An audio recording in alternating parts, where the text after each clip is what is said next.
Olá, gente, tudo bem? O meu nome é Maria Serrão e eu sou pesquisadora do programa de pós-graduação em estudos de literatura da Universidade Federal de São Carlos, IPFG Elite. Também sou bolsista CAPES e eu faço parte da segunda linha do programa, que é Literatura, Linguagens e Meios. E hoje eu vou conversar com vocês sobre o meu projeto de pesquisa. E eu sou orientada pela professora Luciana Salazar Salgado. Bem, para hoje, eu pensei como que eu ia fazer a apresentação da minha tese, né? E eu gosto muito de chamar de tese porque ela já passou pelo processo de projeto já. Então, eu estou no momento da escrita, com o sumário pronto e escrever. Só que a minha tese ela está com várias perspectivas para serem trabalhadas. Então, quando eu penso como falar sobre a minha tese, eu sempre imagino que eu tenho que tirar uma parte pequenininha do que pode ser o todo dela. Então, hoje eu vou comentar sobre a circulação literária, um possível sistema para o tempo presente. E esse é o título, não é o título da minha tese, mas é o que hoje eu vou falar para vocês do que faz parte do meu projeto de pesquisa. Como eu falei, o meu nome é Maria Serrão, eu sou bolsista CAPES, doutoranda do PPG Elite, sou professora, pesquisadora, feminista, jardineira, gestora e revisora das coisas mais legais que existem no mundo. Eu também sou membro do Comunica, do grupo de pesquisa Comunica e do LABEP. E eu coloquei aqui meu e-mail, caso vocês tenham interesse em depois de discutir sobre o meu projeto de tese ou conversar sobre qualquer outro tipo de assunto, vocês podem entrar em contato comigo, eu vou ficar bem feliz. Bem, para essa apresentação eu fiquei imaginando como então eu vou abordar minha tese de uma forma sucinta, que eu não seja extremamente prolixa do que eu já estou sendo. Então, eu fiz um resumo da apresentação e está dividido nos seguintes tópicos. Eu vou falar a ideia do projeto, que é bem amplo, né? Vou contar toda a história para eu chegar do que eu tenho hoje de tese, os casos, alguns casos também que fazem parte da minha tese, sobre os algoritmos, que digamos, a matriz do que eu pretendo estudar no campo literário, e o desenvolvimento teórico, os teóricos que fazem parte aí do meu projeto. Bem, qual é a ideia então desse projeto? Quando eu entrei no PPG Elite, eu me formei no mestrado, né? Então foi em 2017, eu não emendei, eu comecei no outro ano, em 2018, e eu trabalhava com autoria, e com a autoria do Milton Ratum, e a Annelise até fez parte da minha banca. Aí eu pensei, eu vou continuar com o mesmo tempo. Eu gosto muito de trabalhar com autoria. Hoje eu vejo que eu me sinto muito contemplada por ter estudado todos esses anos sobre autoria. E aí eu queria desenvolver na época, eu fiz um projeto para estudar a noção de autor, do Dominique Magnot, que ele tem um livro chamado Discurso Literário, que foi a base teórica do meu mestrado. Mas eu nunca, assim, dentro do que eu tinha feito no mestrado, eu não trabalhei a noção de autor. E eu queria na época, eu queria muito desenvolver essa noção a partir de outros teóricos que fossem latino-americanos, também trazer para a nossa realidade o contexto do que a gente entende sobre a autoria. Só que no meio do caminho, eu fui sentindo que assim, eu estava bastante já cansada com o tema do mestrado. Então, não que eu tivesse cansada sobre o conceito ou do autor em si, mas porque eu já tinha trabalhado muito tempo com o Milton Ratum e também tinha ficado quase 3 anos aí trabalhando sobre a autoria. E em 2018, já no finalzinho do ano, eu também não tinha bolsa, né? Isso é um ponto muito importante. Eu não tinha bolsa CAPES até o meio do ano.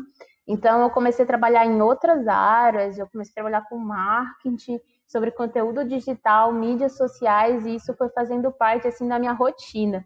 Então, basicamente, além de estar na universidade, eu também explorava, né, vivia estudando sobre isso, porque eu caí no mundo que eu não tinha muito conhecimento. Eu sou, assim, antes de 2018 eu era extremamente, antes de 2018, antes de 2018 eu era extremamente acadêmica, né, no sentido de que sempre eu trabalhei em pesquisas da universidade ou projetos de extensão.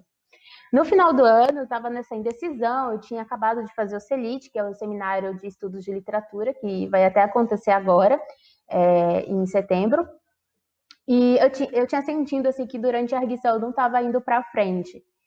E já para dezembro eu tinha que viajar. Eu sou de Manaus, né? Pelo meu sotaque, acho que o pessoal já deve ter percebido. E eu sempre viajo no final do ano para casa dos meus pais. Só que assim, eu tinha que produzir artigos, estava fazendo disciplinas, tinha que fazer o meu projeto de pesquisa, tinha que revisá-lo e eu tinha que levar os meus livros.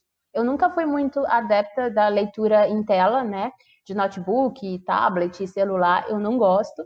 Mas eu senti uma necessidade realmente. Eu preciso viajar e preciso levar os meus livros. Só que os meus livros estão pesando muito e eu não vou pagar, sei lá, 2 quilos, mais de R$ 100 para levar os meus livros também, porque eu não tenho dinheiro.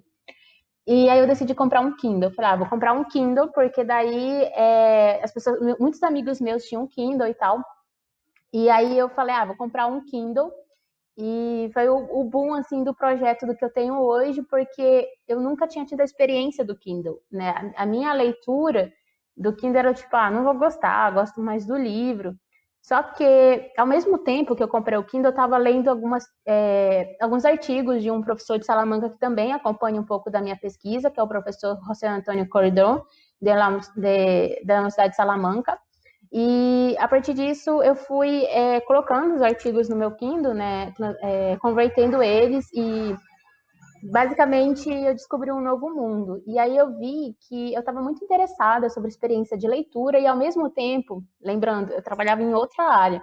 E muito do que eu trabalhava era justamente tratar a leitura, né? Como que o usuário, né, ele se sente lendo um conteúdo que está na internet em alguma mídia. E aí eu fui relacionando os pontos que eu estava vivenciando e aí nasceu o meu projeto. Eu falei, caramba, eu acho que a gente pode trabalhar sobre literatura e algoritmos, porque de alguma forma eu estava trabalhando com algoritmos, né, com a ideia de SEO, o ranqueamento, e aí nasceu o meu projeto, que foi em 2019, ano passado, desenvolvi esse projeto. Só que, além do Kindle, claro, eu só trouxe alguns casos, que também é a ideia inicial, né? A introdução do meu doutorado vai ser falar sobre o Kindle, né? Dessa experiência que eu tive e das leituras que eu fiz, né? Sobre experiência digital, a leitura digital, o modo como as pessoas estão se relacionando, né? Com essa questão da cultura digital. Mas também aconteceram nesse meio período, né? Casos como o da Livraria Saraiva e Cultura e porque, enfim, elas estavam fechando livrarias físicas, elas estavam em um processo judicial financeiro, e aí foi também, para quem, com certeza que todos devem ser da área editorial, foi assim, o boom de tudo também, né? Foi, nossa, meu Deus, Saraiva Cultura vai fechar.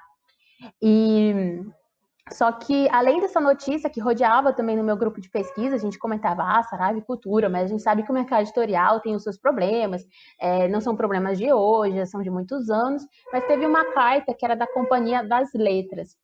E essa carta, né, escrita pelo Schwarz, assim, foi impactante para mim, porque na carta ele dizia, quem for depois buscar sobre a carta da Companhia das Letras, ele dizia que a gente precisava ir na livraria física. E a gente precisava, né, era uma campanha que faria, né, na internet entre todas as pessoas de comprar um livro e dar de presente para as pessoas, para que as pessoas fossem nas livrarias físicas e não fechassem. Eu não vou me adentrar nessa questão, acho que a gente pode discutir depois isso, se houver uma parte de fala, né, para a gente discutir, mas o caos foi bastante relacionado a isso, né, que tipo, as livrarias físicas estavam fechando, isso ia causar, né, não o fechamento só das livrarias Saraiva e Cultura, mas também de editoras independentes que acabariam, né, tendo um tipo de ocasionamento para elas também. E aí na carta ele falava muito dessa perspectiva do livro físico, né?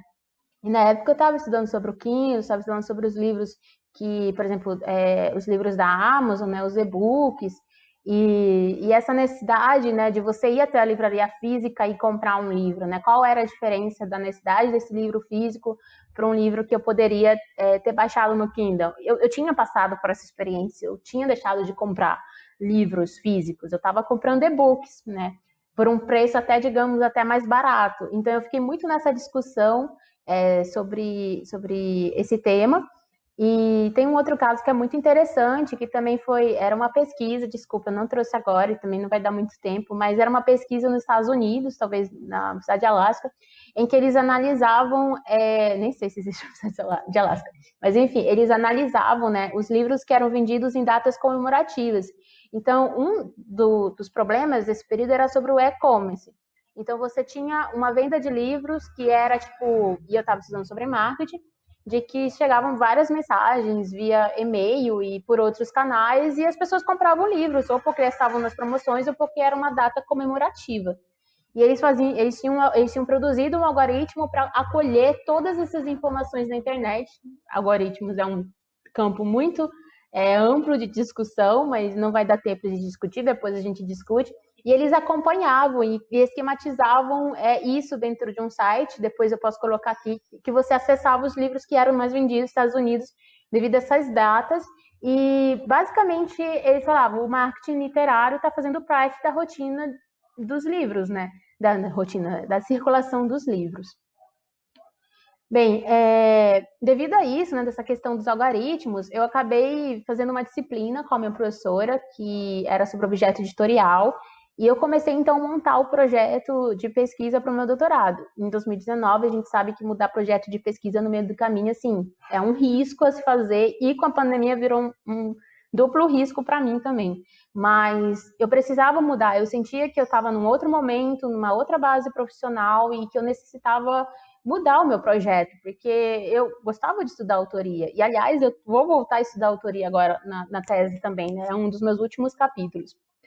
E, em consequência, né, do que eu estava fazendo, né, eu comecei a estudar sobre os algoritmos e eu pensei, eu também tenho uma área formada na programação e eu meio que reuni ideias, do tipo, eu tenho literário, né, literatura, uma circulação, distribuição, e eu tenho os rankings, né?